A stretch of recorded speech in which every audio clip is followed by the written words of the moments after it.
Dear student, my name is Masudan Kushwaha. Today we are discuss about physics in class 11. आज हम लोग class 11 की physics के बारे में स्टडी करेंगे। डियर दोस्तों, फिजिक्स के अंतर्गत हम फर्स्ट चैप्टर फिजिकल वर्ड के बारे में सीखेंगे। और फिजिकल वर्ड के बारे में जानने से पहले सबसे पहले हम लोग को ये जानना सबसे ज़्यादा ज़रूरी है कि साइंस होता क्या है, व्हाट इज़ साइंस। तो साइंस को अगर छोटे से शब्दों में बोले तो means organised knowledge. Organised knowledge का मतलब होता है कि जैसे मैथमेटिकल ब्रांच में अगर हम देखते हैं तो मैथमेटिक्स के अंतर्गत सबसे पहले हम लोग नंबर सिस्टम के बारे में सीखते हैं। नंबर सिस्टम सीखने के बाद ऑपरेटर के बारे में सीखते हैं, जैसे ऑपरेटर मतलब प्लस माइनस मल्टीप्लिकेशन। और उसके बाद हम उसको यूज करते हैं, इक्वेशन बनाते हैं, ये सभी चीज़ें सीखते हैं। तो ये एक सिस्टमेटिक हम लोग स्टडी करते हैं। ऐसा नहीं है कि सबसे पहले हम इक्वेशन के बारे में सीख लें उसके बाद नंबर सिस्टम के बारे में सीखें, तो ये गलत होता है, ये तरीका गलत होता है। इसी को कहते हैं organised knowledge. The word science is derived from Latin word scientia which means to know. ये जो साइंस शब्द लिया गया है लैटिन वर्ड साइंटिया से लिया गया है, जिसका मतलब होता है टू नो, मतलब जानना। Science is a systematic way to understand to natural phenomena in detail so that the knowledge gained way we use to predict, modify and control the phenomena. Science एक सिस्टमेटिक वे है जो हमें जितने भी natural phenomena है उसको समझने योग्य बनाता है, और हम इस कंसेप्ट के आधार पे प्रेडिक्ट करते हैं, मॉडिफाई करते हैं और कंट्रोल करते हैं सभी नेचुरल फिनोमेना को। तो ये होता है साइंस। दोस्तों, साइंस को संस्कृत के लैंग्वेज में, संस्कृत वर्ड में हम लोग विज्ञान और अरबिक वर्ड में हम लोग एलम बोलते हैं, जिनका शाब्दिक अर्थ होता है नॉलेज, जानना। साइंस को और भी डीप में समझने से पहले साइंटिफिक मेथड के बारे में सीखते हैं। Scientific method is a set of that helps to understand and explain a natural phenomena or the behavior of a natural system on the basis of the established law of nature. Scientific method जो होता है एक technique होता है, एक setup होता है, जिसके माध्यम से जितनी भी नेचर में रहस्यमय घटना है उसको जानने की कोशिश हम लोग करते हैं, लॉजिकल रूप से उसे जानने की कोशिश करते हैं। उसको जानने के लिए हम लोग कौन कौन से स्टेप को फॉलो करते हैं वो चीज़ें हम इसके अंतर्गत देखते हैं।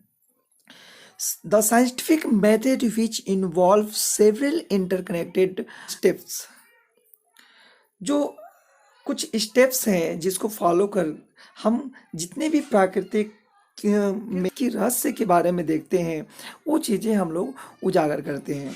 जैसे हम लोग को बरसों से देखते आ रहे हैं कि सन अर्ली मॉर्निंग में राइज होता है और कभी फूलता नहीं है, वो समय कभी नहीं फूलता है कि कब हमको राइज होना है, कब हमको सनसेट होना है, ये कैसे संभव है।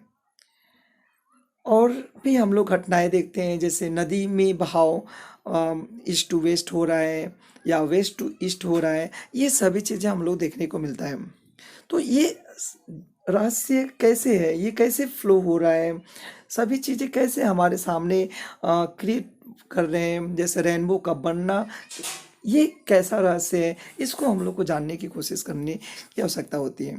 तो हम इसको जानेंगे, एक मेथड को तहत हम इसको जानने की कोशिश करेंगे। साइंटिफिक मेथड में कुछ स्टेप को फॉलो करेंगे और उस स्टेप के बारे में हम लोग जानेंगे कि उस स्टेप को कैसे हम लोग नेचर के रहस्य में लागू करते हैं, रहस्य को समझने में लागू करते हैं।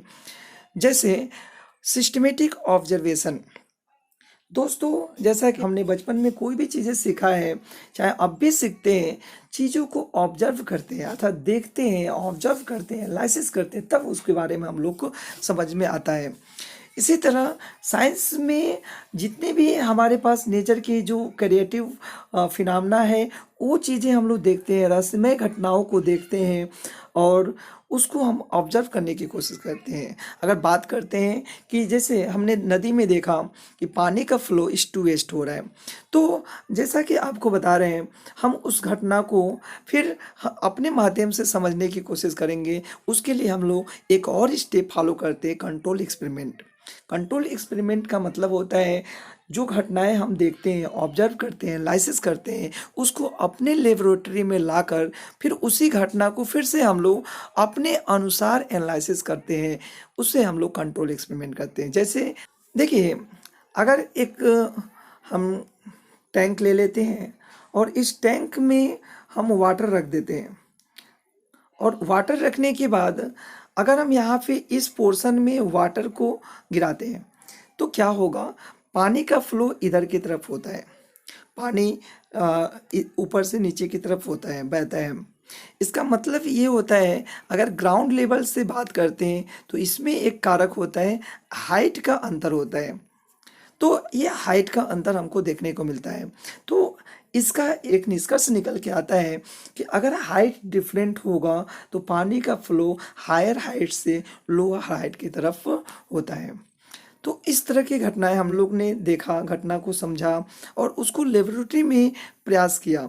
अगर हम उसी तरह अगर इस शीशे को उठाते हैं, हम इस शीशे को उठा दें और इस हिस्से को नीचे कर दें तो देखेंगे कि पानी का फ्लो इधर से इधर होने लगे। तो ये आपने ऑब्जर्व कर लिया कि जब हाइट डिफरेंट होगा तो फ्लो यानी कि higher height to lower height की तरफ पानी का फ्लो होता है। तो ये चीज़ें हम लोग को समझ में आता है। फिर हम क्वालिटेटिव के बारे में समझते हैं। क्वालिटेटिव का मतलब होता है कि क्या और भी कारक इससे छिपे हुए हैं, इस घटना को इस घटना में इन्वॉल्व है। तो आंसर है हाँ। जैसे ग्रेविटेशनल भी अपना एक महत्वपूर्ण योगदान देता है। अगर हम और डीप में जाएं, उसके और एनालिसिस करने की कोशिश करते हैं तो मालूम चलता है कि जितनी भी चीज़ें हैं ग्रेविटेशनल फोर्स के कारण वो नीचे की तरफ आने की कोशिश करता है। यहाँ पर भी पानी ऊपर से नीचे आ रहा है, वहाँ पर भी ग्रेविटेशनल फोर्स सबसे बड़ा योगदान रखता है। अब हम लोग क्या करते हैं कि उस टैंक के एक इंच को हम लोग और ज़्यादा उठाते हैं, पानी का फ्लो और तेज़ी से नीचे आता है। और ज़्यादा उठाएंगे, पानी का फ्लो और तेज़ी से नीचे की तरफ आता है।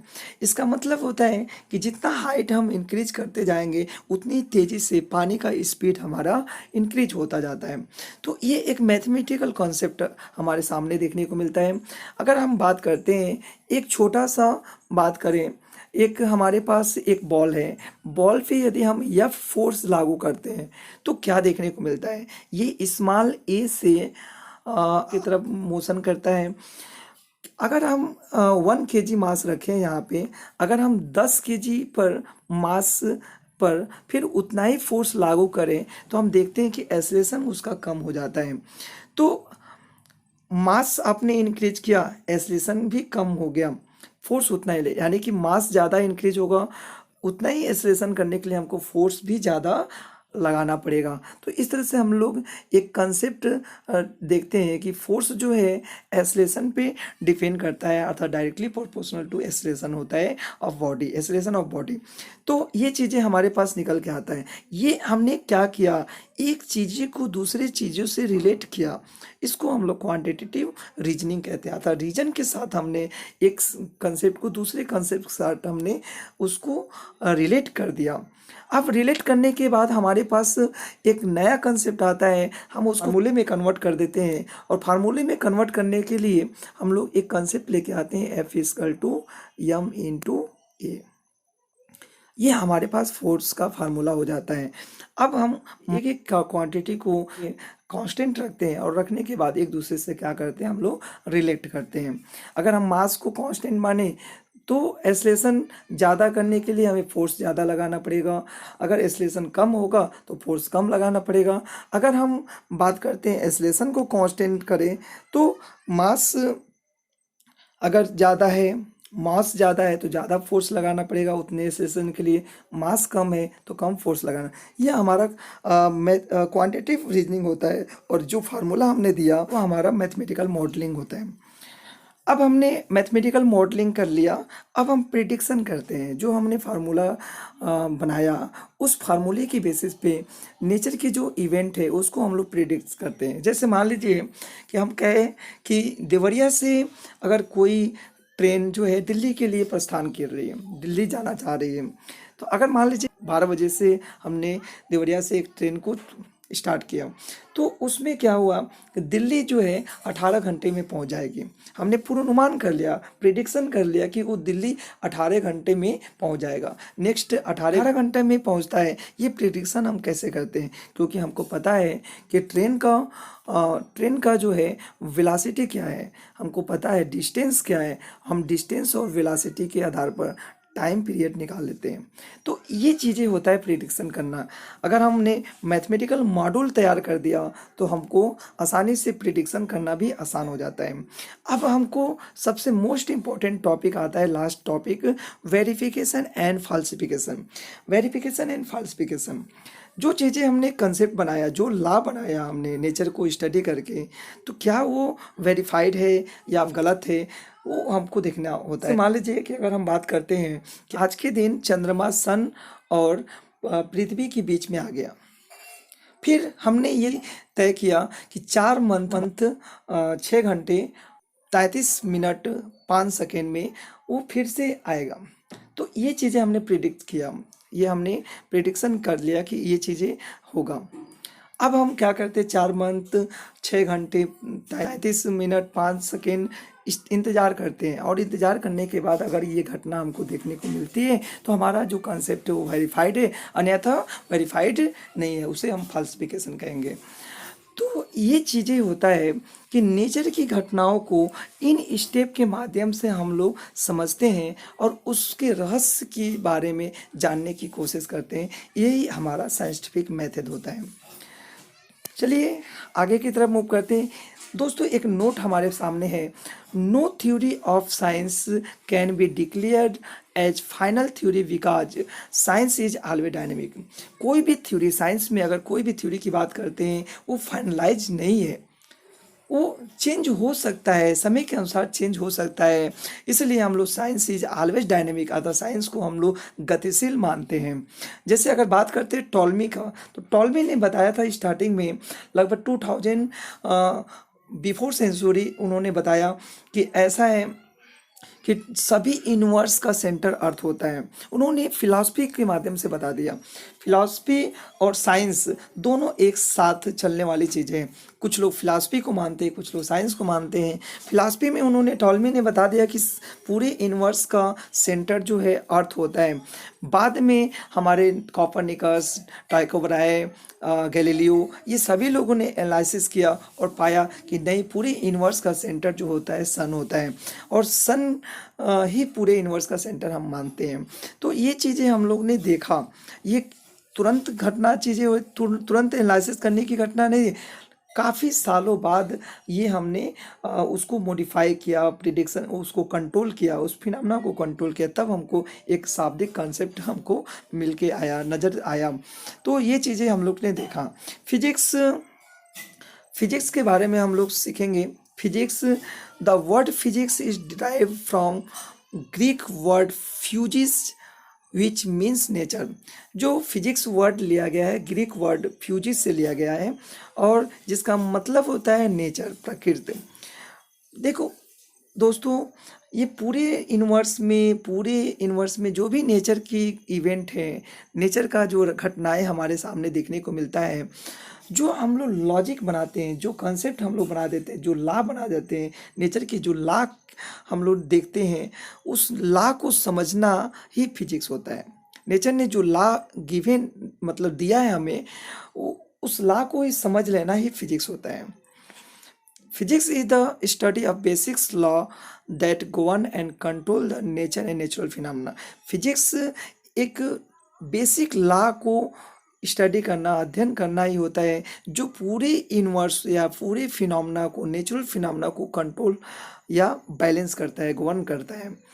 Thrust area to study of physics. Physics को समझने के लिए 2 थ्रस्ट एरिया आपके सामने रखने वाले हैं। फर्स्ट है यूनिफिकेशन और सेकेंड है रिडक्शनिज्म। रिडक्स यूनिफिकेशन में हम लोग देखते हैं, it is an important approach in physics because we want to explain diversity of physical phenomena only in term of few rule and concept।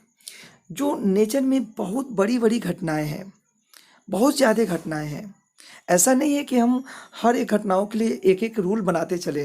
काफ़ी ज़्यादा रूल होगा, सभी घटनाओं को समझना हमारे लिए क्रिटिकल हो जाता है, इसलिए हम एक छोटा सा रूल बनाते हैं, छोटा सा कंसेप्ट बनाते हैं और सभी फिनोमेना को उसमें लागू करने की कोशिश करते हैं।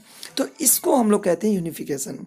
मतलब और टू अप्लाई मिनिमम लॉ, मतलब मिनिमम लॉ अप्लाई कर मैक्सिमम फिनोमेना को, नेचर के मैक्सिमम फिनोमेना को हम सुलझाते हैं, उसी को हम यूनिफिकेशन कहते हैं। फॉर एग्जांपल ग्रेविटेशनल लॉ हमको बताता है कि हम आज क्यों चलते हैं। पृथ्वी पर अगर हम चलते हैं तो उसका मात्र एक ही कारण है, ग्रेविटेशनल लॉ। पूरे यूनिवर्स बैलेंस है तो ग्रेविटेशनल लॉ। इलेक्ट्रोमैग्नेटिज्म, मतलब ग्रेविटेशनल लॉ, इलेक्ट्रोमैग्नेटिज्म, ये एक यूनिफिकेशन है और इसके माध्यम से अनेकों घटनाएं हम सुलझा देते हैं। Reductionism, it is another important approach used in physics because we can understand that by analyzing the behavior and properties of similar part of some bigger system।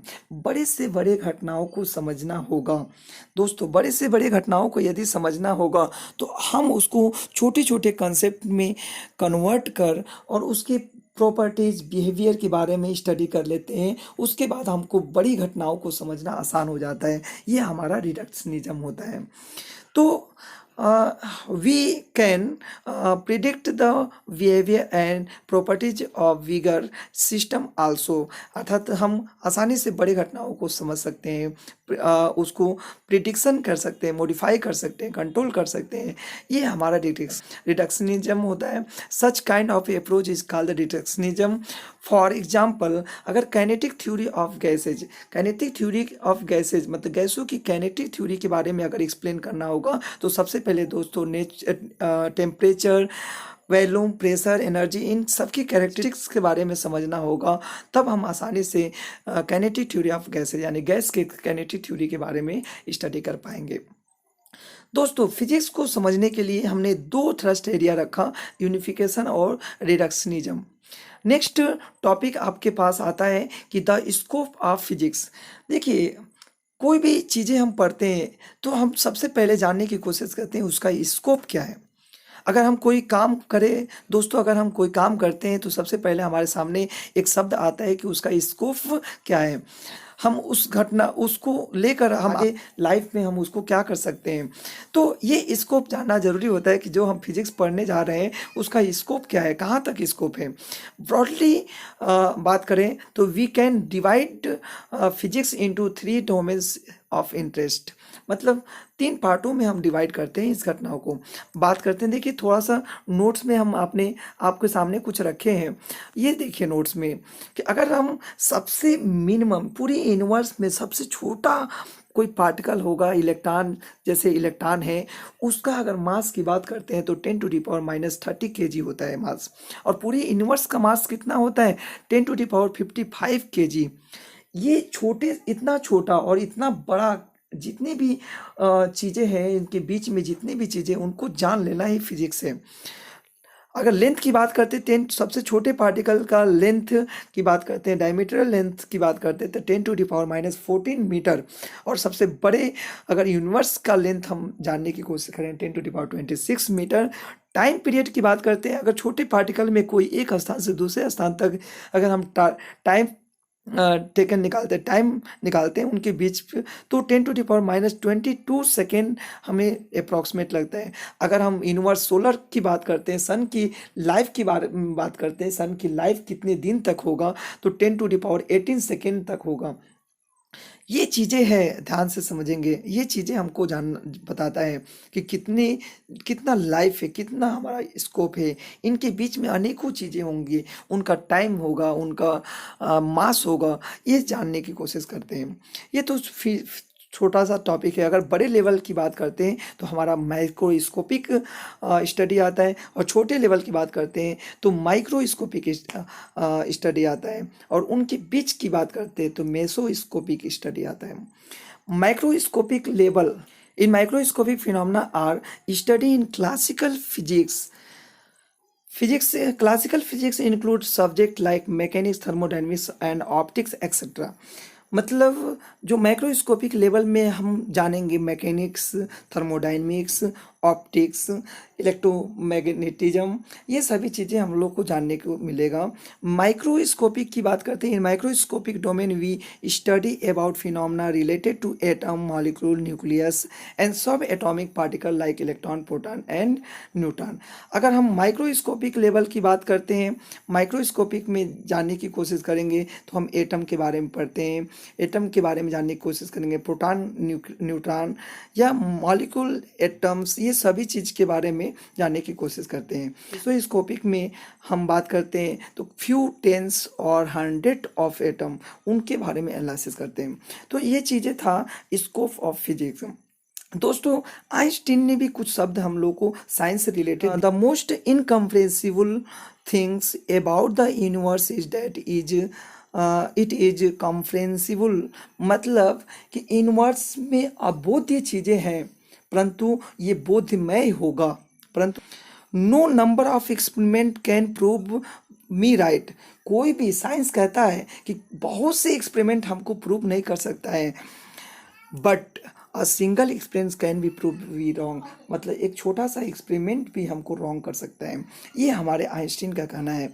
जानिए, ये एक्साइटमेंट होता है, फिजिक्स को हम लोग को और भी अच्छे से स्टडी करना है, फिजिक्स को समझने की कोशिश करना है। दोस्तों, आगे की टॉपिक आता है एक्साइटमेंट ऑफ फिजिक्स। क्यों नहीं एक्साइटमेंट होगा, फिजिक्स को समझना क्यों नहीं हमारे लिए ज़रूरी होगा। आप देखते हैं निरंतर दिन सुबह से लेकर शाम तक बहुत चीज़ें देखते हैं। आप फैन देखते हैं, टीवी देखते हैं, टेलीविज़न देखते हैं, फ़ोन देखते हैं, एक्सेट्रा सब चीज़ें देखते हैं, रोबोट देखते हैं, लेजर देखते हैं। आपको जानने की कोशिश होता है कि ये कैसे संभव है, ये कैसे चलता है। यही नहीं, आज हम इस लेवल पे जानने की कोशिश करते हैं कि हमारे यूनिवर्स में, पूरे स्पेस में क्या हलचल हो रही है, क्या चीज़ें हो रही है। हम चंद्रमा पर जाते हैं, हम मार्स पे जाते हैं, वहाँ पे जाने की कोशिश कर रहे हैं। तो ये हमारा एक्साइटमेंट ही तो है फिजिक्स के अंतर्गत, एक्साइटमेंट ऑफ फिजिक्स ही इसको हम लोग कहते हैं। Physics in relation to other branches, physics को कैसे अदर ब्रांच से रिलेट किया गया है, ध्यान से समझिए। Physics with chemistry, physics with chemistry में हम लोग फिजिक्स को कैसे रिलेट करते हैं। Electrostatic forces, ionisation, X-ray etcetera. और फिजिक्स विथ मेडिकल की बात करते हैं तो X-ray, sonography, radioactivity, laser etcetera. Physics with astronomy की बात करते हैं तो हम एस्ट्रोनॉमी के अंतर्गत टेलीस्कोप या सोफिस्टिकेटेड फोटोग्राफिक टेक्निक का इस्तेमाल करते हैं। जानिए, फिजिक्स विथ अदर साइंस जैसे जियोलॉजी को समझने में हेल्प करता है, मेट्रोलॉजी, ओशिनोग्राफी एंड सिस्मोलॉजी को समझने में हेल्प करता है हमारा फिजिक्स। ये सभी चीज़ें समझने एक दूसरे से ही रिलेटेड होता है। दोस्तों, हर एक ब्रांच एक दूसरे से रिलेटेड होता है, फिजिक्स ही नहीं, हर एक ब्रांच ही एक दूसरे से रिलेटेड होता है। दोस्तों, आज के लिए इतना ही। हम नेक्स्ट लेक्चर के साथ मिलते हैं। Thank you.